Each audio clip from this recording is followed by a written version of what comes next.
how do you measure what works in politics? Well, you measure your ideas by operationalizing them. So if you have this cool idea that, what if we stuck built a hollow metal cigar and stuck some wings to it and, a propeller or whatever, maybe it could fly. Well, maybe it could. How about you try to build that sort of thing and see if it flies? If it does, obviously you're onto something here. And it's the same thing in politics. Like, you kind of have to realize that all of left politics these days is a bunch of people whose relationship to actually operationalizing things, a lot of the time, these people, they post on Twitter. That's what they do. Yeah. Yeah, I'm a professional Twitter poster and I have opinions about how public safety should be oriented in Harlem. Yeah, exactly.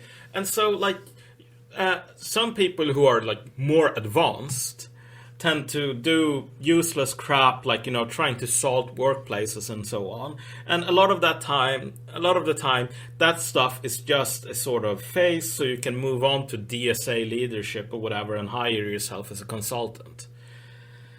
But nobody on the left, nobody, has any sort of success in actually finding a constituency and, putting their ideas to the test there. In fact, there's this old joke. How do you make a small fortune in board games? Does anyone of you know how to make a small fortune in board games or figure games? Start with a large fortune. Exactly. You start with a large fortune, and then after years and years of hard work, you'll have a small fortune. And this is kind of the secret of the left. How do you get some left votes for Bernie Sanders? Well, you piggyback on an already extant institution, and then you sort of run that institution into the ground. Which is exactly what happened with Labour in the UK. Under the leadership of the left, the working share of the party just collapsed. Faster than under Tony Blair. And so, if you set the left to run things, they prove their ideas by essentially either not doing anything or just having the fucking plane crash into the nearest mountain. Yeah, so one of the things that was hugely controversial in the run-up to the French Revolution was just how to sort of solve the fact that, noblemen kept having kids, and those kids expected a certain standard of living, but you can't divide up an estate forever and forever and forever. Try playing Crusader Kings. And especially Saudis are dealing with that right now too. Yeah, but especially if you have some sort of Gavel-kind succession, where you split the inheritance. I know about this personally. My great grandfather owned a big chunk of the county that I live in, and guess what? That's not the case anymore. It got broken up into a million pieces. Yeah. And once you break it up too much, you have the problem that none of the pieces are going to remain in the family for long, because you can't really run sort of an estate or even sort of agriculture if it's all broken up into a million pieces. But this is supposed to be settled by, if you're a young prince, your job is to kill your brothers. But sorry, continue. Yeah, exactly. That's one way to solve this. But also one of the ways that the French wanted to solve this was essentially by copying or retaining, I should say, the system of essentially advancing past captain in the French army had always been something that only noblemen could do. And so before the French Revolution, there was a sort of debate on whether this system should be kept or whether you should try to have a more meritocratic system. And everyone obviously understood that, there's the Americans. The Americans, they do not necessarily allow people to be generals because they're nobles. In fact, the Americans, they don't really care about nobility. They say, well, the general should be the guy who's the best at being soldiering. And, that has some benefits, like you can't deny that.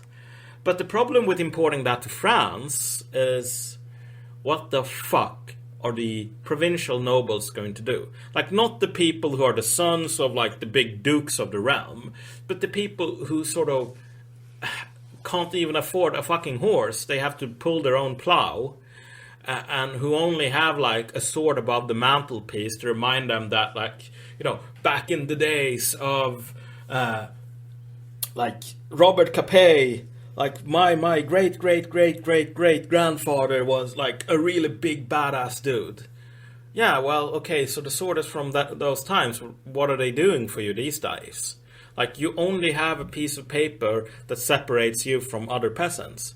So essentially, the point was to make the army a sort of sheltered oasis where the state would actually fund universities, or like war colleges, which would be heavily subsidized, so that, like, provincial gentry could send their sons and have the state pay for their education, so they could become, like, colonels and generals and stuff like that. So the dream was that France would have both a sort of effective army and also a dumping ground for people who really feel that they should live like nobles but who can't afford it. Does that feel similar to how the university system is sort of being called upon to act as the guarantor of a certain standard of living for a certain segment of our society? Yeah. And by the way, and I understand that, like one of the things that I don't really interact with people on the left anymore. But I mean, like, in terms of, like, well, what are we doing? Like, but I used to.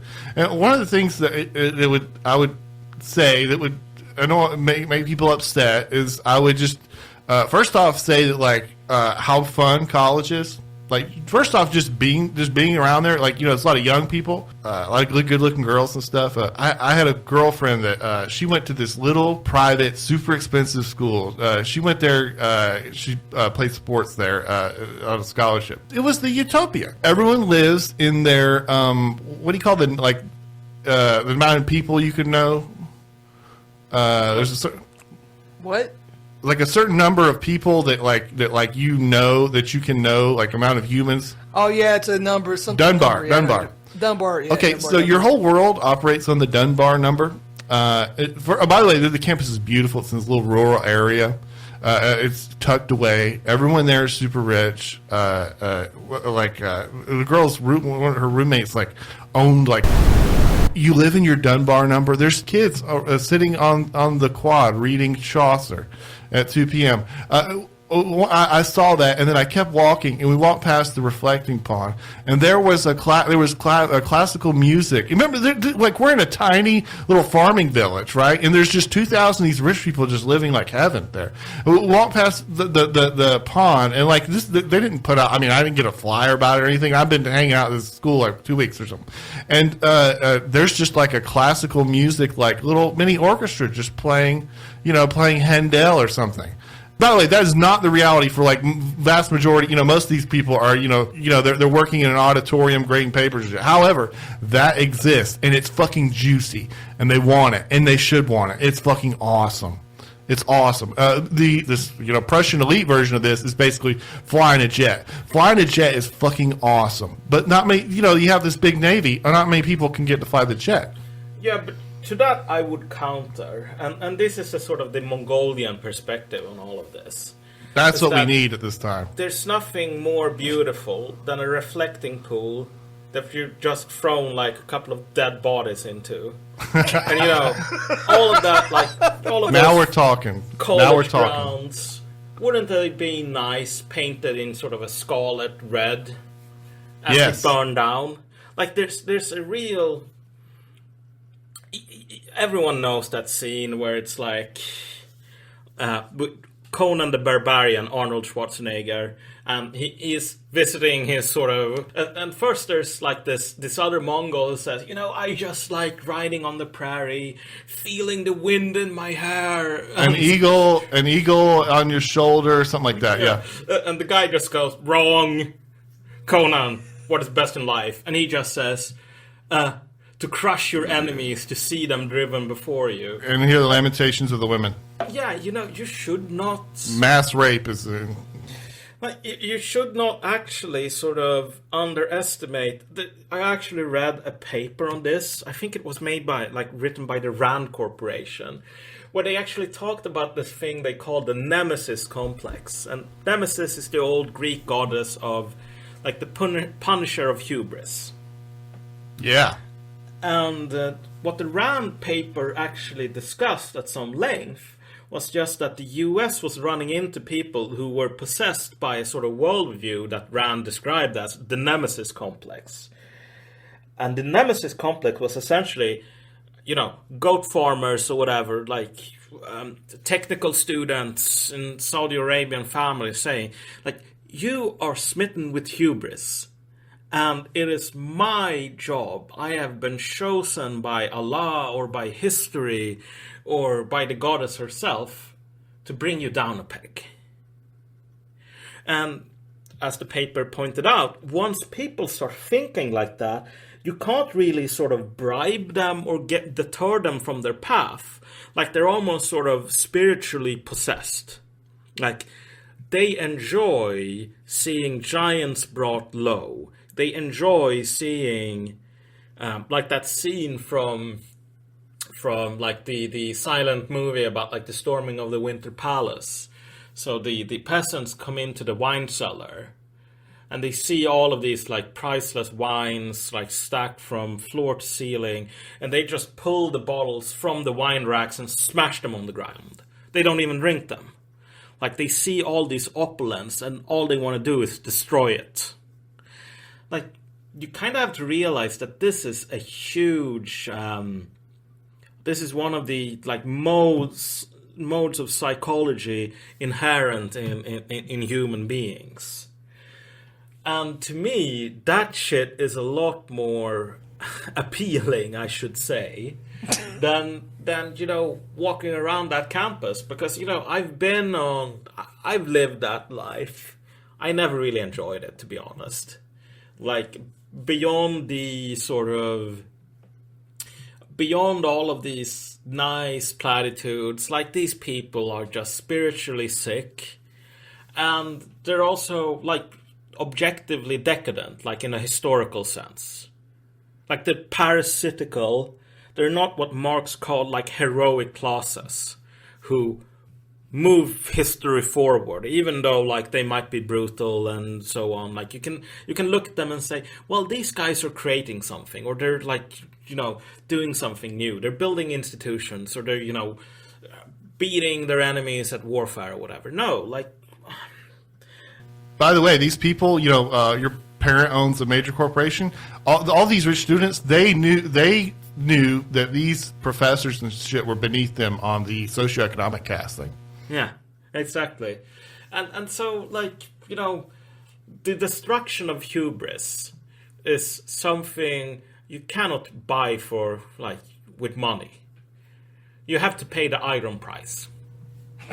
And to me, and I think as the situation in the US and the West in general sort of devolves, as competition gets harsher and harsher, and as the elites grow more like brazen in their flaunting of any sort of fairness or good sense, like, you will see a lot of Americans, not just Afghanis and like Saudis, being possessed by this nemesis complex. And for them, like, destroying New Haven and, like, razing Harvard to the ground and making historians of the future search in vain to find even a sort of a single foundation stone of that old great university. Like, you shouldn't dismiss the potential for that. You don't have to go. You don't have to go to Pakistan to find that.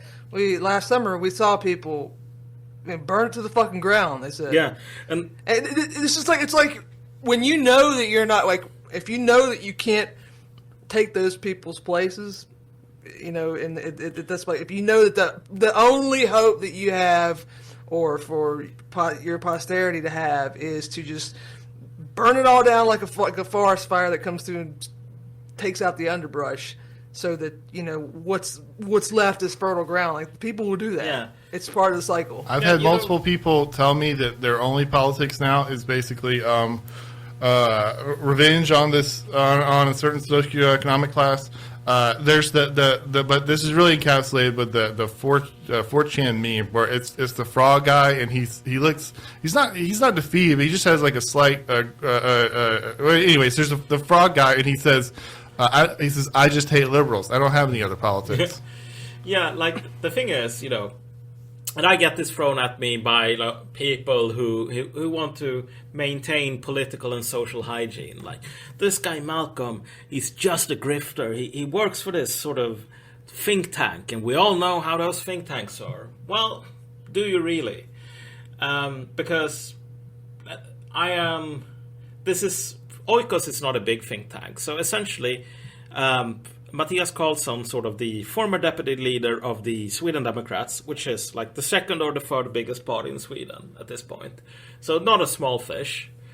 He sort of has the overall command, but like, he's the field marshal and I'm a general, essentially. Like, I sit on the steering committee. You know what that means? That means I set my own salary.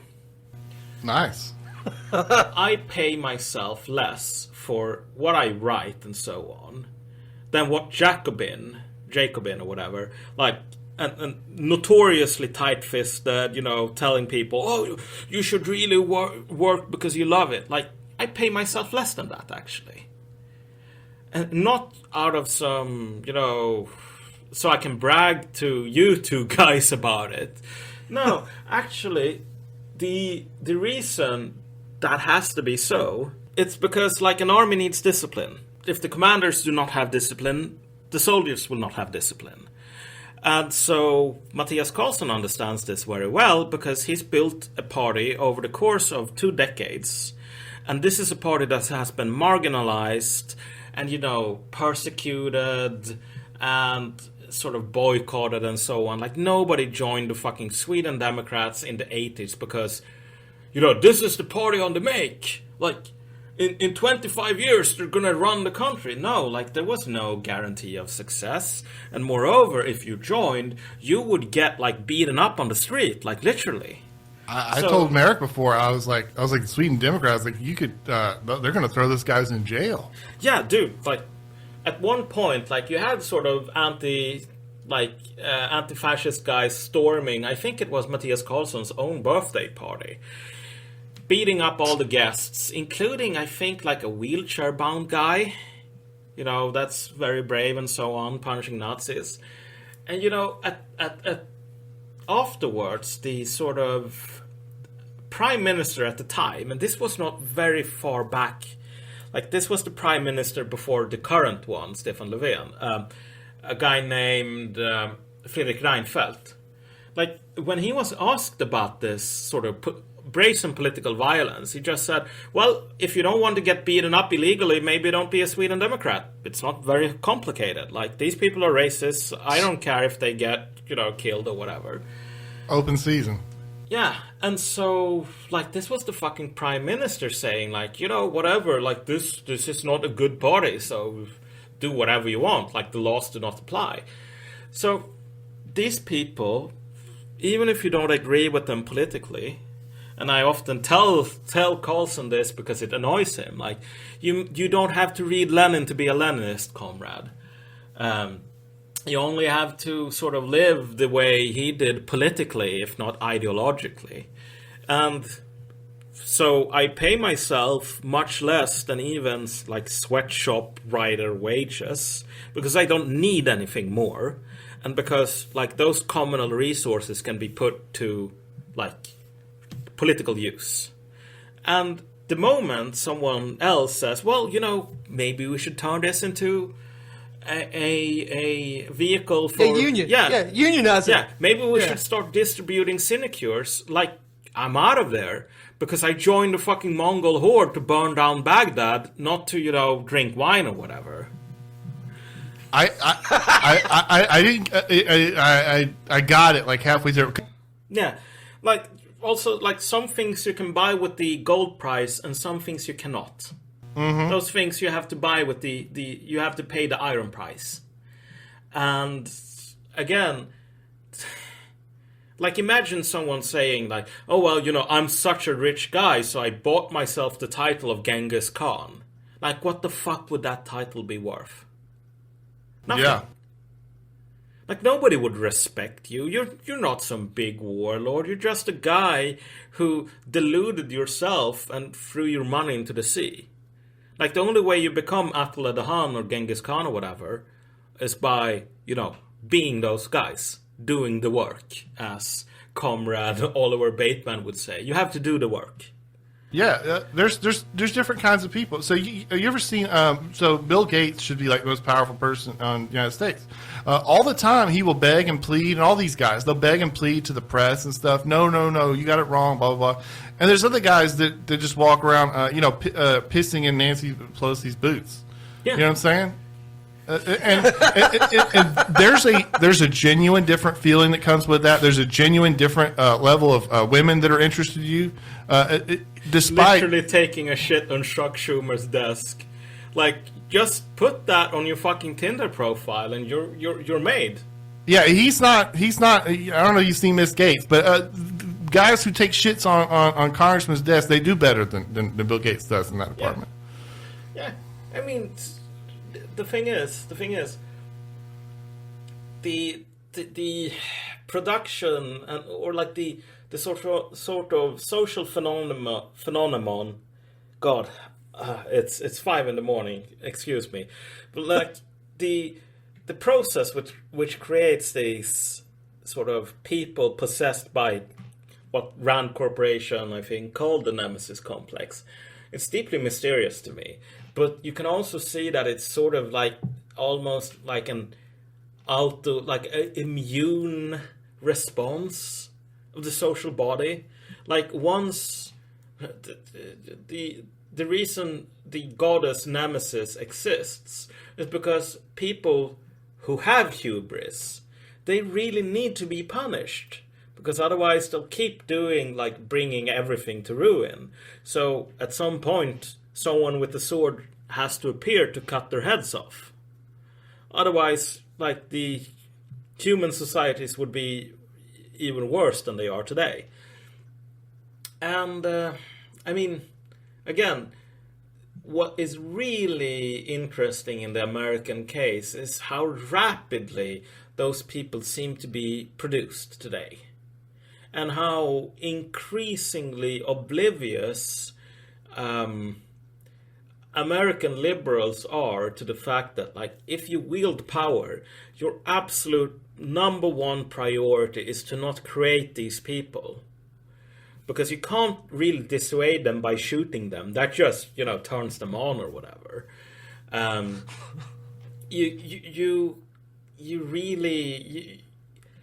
You basically have to sort of neutralize the impetus by which they were created. Exactly. But liberals, they just say, well, what the fuck are you going to do about this? Yeah, we had this like completely reasonable principle that we defended yesterday, but we're not going to defend it anymore, and we're going to gaslight you about it. And what are you going to do about it? Like, we're all powerful. There's no way that like our hold over government could ever sort of falter. Like, when's the last time that Puritans lost power after they grabbed it? Like, that's never happened before. Except, yeah, it kind of always happens. The Puritans came into power on the back of the English Civil War. The moment Cromwell died, they said, okay, fuck this, we're done, we're bringing the king back. Caesar has a wonderful phrase where when he's making one of these narrative transitions from the A to B scenario. He says, here one might observe the whims of fortune. And he basically says it's always coming for you. Yeah, exactly. And so, I mean, it's interesting. Like, there's, as we commented on at the start of the episode, at this point you're kind of numbed to like the speed at which Imperial, like the 7 seals are opening, and like Pandora's box is being unboxed on Instagram every fucking day. Yeah, I did. We got asked to an interview because one of these cities made like they wrote this law. It said like anyone that's like loyal to our faction won't be prosecuted by the for committing crimes, whatever. And I did an interview saying this is good, this is fine, actually. Wait, when did this happen? It's a couple months ago. But basically, I was just saying, the argument was like, well, this is what liberalism coming unraveled looks like, fellas. Like, you gotta don't be so shocked. Get with the times. Yeah. It's interesting that today, like Marx's prescription, and this leftists always miss this. But Marx talked about, the capitalist versus the proletarians. He basically wrote that today we can see a movement towards society being reduced to 2 hostile camps. He didn't say, like, we're already at the destination. He didn't say we're ever going to reach the destination. They just said that, like, compared to earlier periods, people are starting to see themselves as either on Team A or Team B, red team or blue team. And this is sort of a noteworthy political development. Well, Marx, those words ring more true today than they did 20 years ago. It's just that it's not like the proletarians versus the capitalists. It's different battle lines. Yeah, you talked about that. There's this other motivating force that's not sinecures at picturesque little colleges. It's not cash, and there's a thing in that in one of these things about like, oh, well, these goat herders to feed these guys, or it's like this kind of stuff. It's like there's kind of a rule that like mercenaries basically don't beat people that are defending their home for their lives. Mercenaries don't risk their life to go attack things. They just say, well, this doesn't make sense. You can't pay me to die, right? Yeah. And there's kind of an end point for the having all this accumulated capital and stuff is that you can't pay people to die, not yet. Yeah, exactly. And so, again, like the creation of enemies who have nothing to lose and are possessed by, like, visions of punishing hubris. Being... Crom, grant me revenge! Yeah. And if you don't listen, to hell with you! Yeah. Like, that's a very bad thing on its own. And then you combine it with basically... Like, the Marines, they're not going to get body armor or whatever equivalent crops up because we're too busy, making the maternity flight suits and making sure that, like, Indians on their native land were consulted before we put on the maternity flight suits. Like,